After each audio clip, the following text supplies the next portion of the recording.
이 시간 함께 보실 하나님 말씀은 욥기 39장입니다. 욥기 39장 1절에서 30절입니다. 욥기 39장 1절에서 30절 말씀입니다. 교독하시고 마지막 절은 함께 읽습니다. 1절 제가 먼저 읽습니다. 산 염소가 새끼 치는 때를 내가 아느냐? 암사슴이 새끼 낳는 것을 내가 본 적이 있느냐? 그것이 몇 달 만에 만삭되는지 아느냐? 그 낳을 때를 아느냐? 그것들은 몸을 구부리고 새끼를 낳으니 그 괴로움이 지나가고 그 새끼는 강하여져서 빈들에서 크다가 나간 후에는 다시 돌아오지 아니하느니라. 누가 들나귀를 놓아 자유롭게 하였느냐? 누가 빠른 나귀에 매인 것을 풀었느냐? 내가 들은 그것을 집으로 소금 땅을 그것이 사는 처소로 삼았느니라.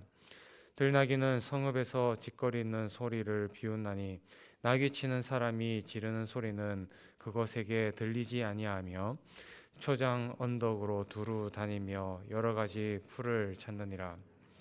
들소가 어찌 기꺼이 너를 위하여 일하겠으며 내 외양간에 머물겠느냐?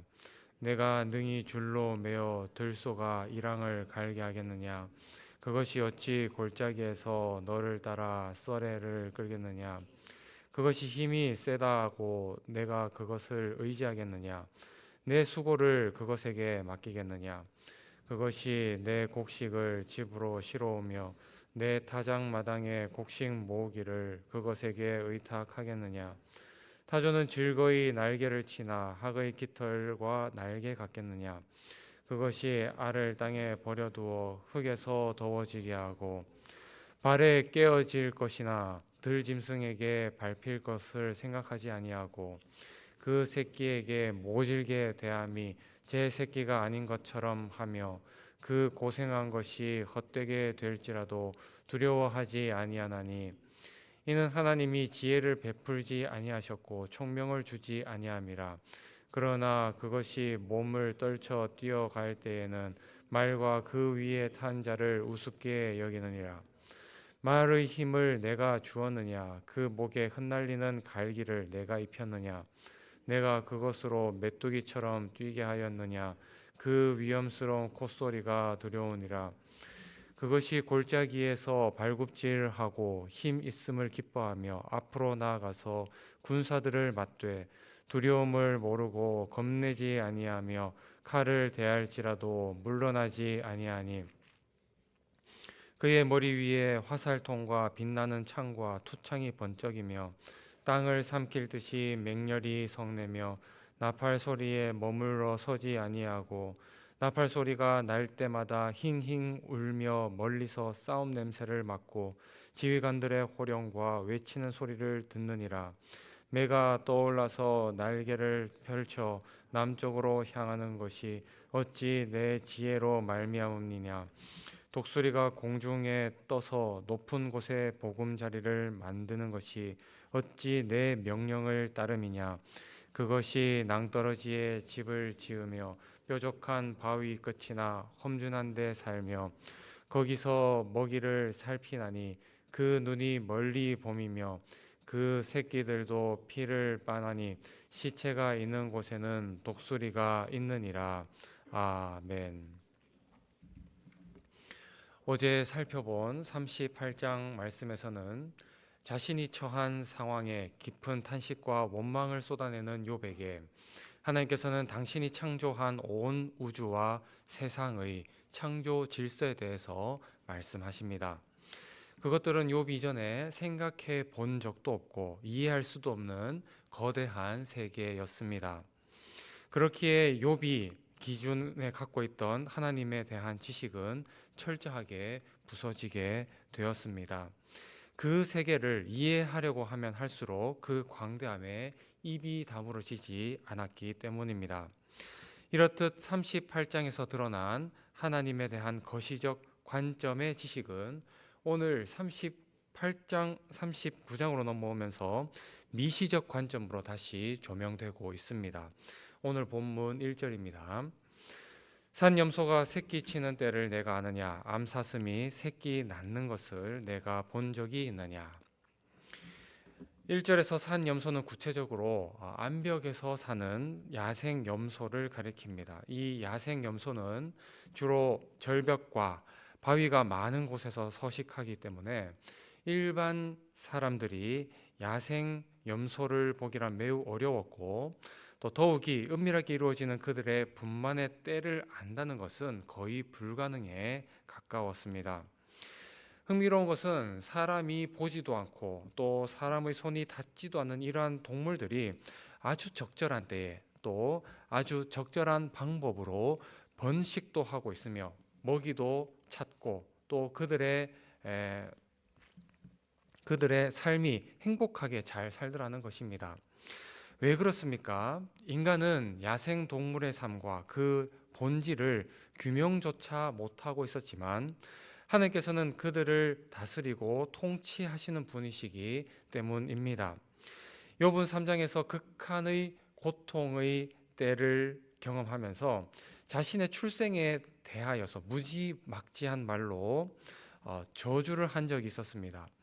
이에 하나님께서는 보잘것없는 야생 염소의 출산의 때를 욥에게 물으심으로 그러한 짐승조차도 당신의 오묘한 섭리와 관심에 따라 출생을 한다는 것을, 그리고 욥이 이 세상에 태어나게 하신 것도 하나님의 관심과 또 사랑으로 주재하셨기 때문임을 깨닫게 하십니다. 5절입니다. 누가 들나귀를 놓아 자유롭게 하였느냐? 누가 빠른 나귀에 매인 것을 풀었느냐? 들나귀는 주로 서아시아의 메소포타미아와 북아프리카의 사막에서 서식을 하는데 자유로운 특성상 절대 한 곳에 정착하여 살지 않았다고 합니다.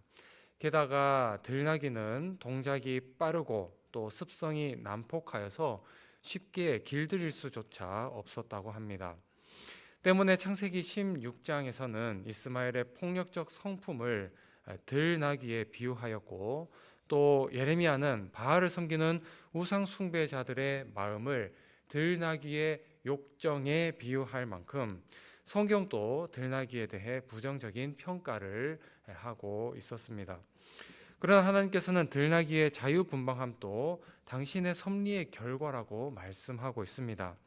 성경이 부정적으로 평가하는 들나귀의 삶도 모든 생명을 주관하시는 하나님의 손에 달려 있다는 것입니다. 짐승들만 그러하겠습니까? 하나님께서는 우리가 긍정적으로 보는 것만 관여하시는 것이 아니라 부정적으로 인식되는 것까지도 다스리고 통치하십니다. 욥은 이러한 사실을 알지 못했습니다. 그래서 자신이 처한 상황, 즉 지속적으로 의를 행했던 자신이 왜 이런 고난을 당해야 하는 것인지에 대해서 하나님께 원망과 불평을 하였습니다. 이에 하나님께서는 태생적으로 부정적으로 인식되는 들나귀의 자유분방함을 말씀하시며 욥의 사고가 얼마나 편협하고 부적절한 것인지를 깨닫게 하셨던 것입니다. 9절과 10절입니다. 들소가 어찌 기꺼이 너를 위하여 일하겠으며 내 외양간에 머물겠느냐? 내가 능히 줄로 매어 들소가 이랑을 갈게 하겠느냐? 그것이 어찌 골짜기에서 너를 따라 썰애를 끌겠느냐? 하나님께서는 들소의 그 사나운 힘을 욥이 유익하게 사용할 수 있겠느냐라고 물으십니다. 한때 부유했던 시절 욥은 멍에를 매는 소의 힘을 빌려 자신의 밭 이랑을 갈고 농사를 지어 유익을 얻었습니다. 그러나 야생 들소는 자신의 힘으로 길들일 수도 없고 자신의 유익을 위해 일을 시킬 수도 없었습니다. 욥은 야생 들소에게 어떠한 영향력도 끼칠 수 없었던 것입니다. 지금까지 욥은 자신이 운영하고 다스릴 수 있었던 영역 안에서만 살아왔습니다. 그러나 이제는 모든 수단과 방법을 동원한다 할지라도 자신이 아무것도 할 수 없는 더 크고 넓은 세계와 영역이 있다는 것을 깨닫게 된 것입니다. 13절입니다. 타조는 즐거이 날개를 치나 학의 깃털과 날개에 같겠느냐? 하나님은 타조의 특성으로 가장 먼저 즐거이 그 날개를 치는 것에 대해서 언급하십니다. 물론 타조가 정말 즐거워서 날개를 칠 수도 있겠지만 또 다른 한편으로는 자신을 부풀리고 과시하기 위해서도 날개를 치기도 합니다. 반면에 학은 타조와 대척점에 있는 동물로 타조보다 더 긍정적인 의미를 갖는 존재로 묘사가 됩니다. 그러니까 인간의 눈에는 타조의 날개짓이 우아한 학의 날개짓과 유사해 보여도 실상 하나님의 눈에는 그렇지 않다는 것입니다. 타조가 아무리 기쁜 척하고 자신을 아름답게 드러내려 하여도 14절 이하의 증언처럼 새끼에 대하여 잔인하고 어리석은 동물이라는 것입니다. 그러나 그렇게 무정해 보이는 타조도 또 어미에게 버림받은 타조 알과 타조 새끼조차도 하나님은 그들을 다스리시고 다 아십니다. 욥은 30장에서 자신이 고난을 당하며 탄식할 때에 나는 이리의 형제요 타조의 버시로구나 하며 하나님을 향해 원망을 쏟아 놓았습니다. 하나님께서는 욥의 그 탄식을 들으시고 욥이 자신의 모습을 투영했던 그 타조조차도 하나님의 소유물이며 주인이심을 깨우치게 하셨던 것입니다. 19절입니다. 말의 힘을 내가 주었느냐 그 목에 흩날리는 갈기를 내가 입혔느냐. 이번에는 하나님께서 말의 모습을 통하여 욥을 일깨우십니다. 말은 인간에 비해 어마어마하게 큰 능력을 가진 짐승입니다. 군 말을 이용한 병력을 기병이라고 하는데 보병 대비 기병의 전투력은 압도적이기 때문에 전쟁의 승패를 좌우할 만큼 인간에게 있어서 매우 중요한 수단이었습니다. 이처럼 인간은 말을 잘 다루고 말을 통해 큰 유익을 누리는 것처럼 보여도 사실은 그 말을 창조하시고 또 그 말이 말다울 수 있도록 힘으로 무장시켜 주시는 분은 하나님이십니다. 아마도 욥은 자신이 소유한 말의 위력을 보며 그것을 이용하는 인간의 모습을 흡족하게 바라봤을지도 모르겠습니다. 그러나 인간은 말의 참 주인이 될 수 없으며 단지 청지기가 되어 말의 주인 대신 하나님으로부터 그 힘을 임차할 수 있는 존재일 뿐이라는 것입니다. 26절입니다. 매가 떠올라서 날개를 펼쳐 남쪽으로 향하는 것이 어찌 내 지혜로 말음이냐. 하나님께서는 비교적 인간과 가까이 지낼 수 있는 육상 동물뿐만 아니라 인간이 아득하게 바라보며 미지의 세계 속에서 살아가는 공중의 짐승들에 대해서도 말씀을 하십니다. 남쪽으로 향해 날아간다는 것은 철새가 추운 겨울을 다가옴을 알고 시기에 맞게 남쪽으로 이주하는 모습을 나타내는 표현입니다. 탁월한 비행 능력과 또 시기를 분별하고 이주하는 매의 지혜는 하나님이 부여하신 것입니다. 물속과 땅 위의 짐승뿐만 아니라 공중에 나는 새까지도 하나님이 지으시고 그에 맞는 능력을 허락하여 주십니다. 뿐만 아니라 하나님은 보이지 않는 손길로 온 우주의 생명들을 자상하게 돌보십니다. 이 모든 것은 욥이 갖고 있던 지식과 능력으로는 다 이해할 수 없는 하나님의 속성인 것입니다. 사람이 모든 것을 다 아는 것 같아 보여도 길들이지도 못하고 다루지도 못하는 무수히 많은 동물들이 이 세상에 있습니다. 인간은 자신이 동물의 주인인 양 착각하지만 그 동물들은 인간의 손길이 없어도 스스로 알아서 탁월한 삶을 살아갑니다. 왜냐하면 인간의 지혜를 벗어난 수많은 동물들도 하나님이 돌보시고 먹이시고 이끄시기 때문입니다. 오늘 본문 속 하나님의 물음들은 욥을 비롯한 이 땅의 모든 인간들에게 자신들이 얼마나 무지하고 무익한 존재인지, 그리고 이 세상의 모든 주권이 누구에게 있는지를 깨닫게 합니다. 그렇게 하나님의 수많은 질문들은 고난 속에서 답답해하고 탄식하는 욥을 더 괴롭게 하기 위한 질문들이 아님을 알 수 있습니다. 만약 그랬다면 욥을 질책하는 세 친구들과 하나님이 다를 바가 없기 때문입니다. 하나님께서는 욥에게 인간이 대답할 수 없는 수많은 질문들을 던지신 이유는 아무것도 보지 못하고 아무것도 알지 못해서 답답해하는 욥에게 모든 것을 초월해서 하시고 통치하시는 이 하나님이 바로 욥의 하나님을 가르치기 위함입니다. 그래서 욥은 대답할 수 없는 하나님의 질문이 계속해서 이어질 때마다 욥이 스스로 작아지고 부정당하는 것이 아니라 오히려 크고 위대하신 주권자 하나님을 발견하게 되고 이를 통해서 세상에서 가장 큰 위로를 하나님으로부터 얻게 되는 것입니다.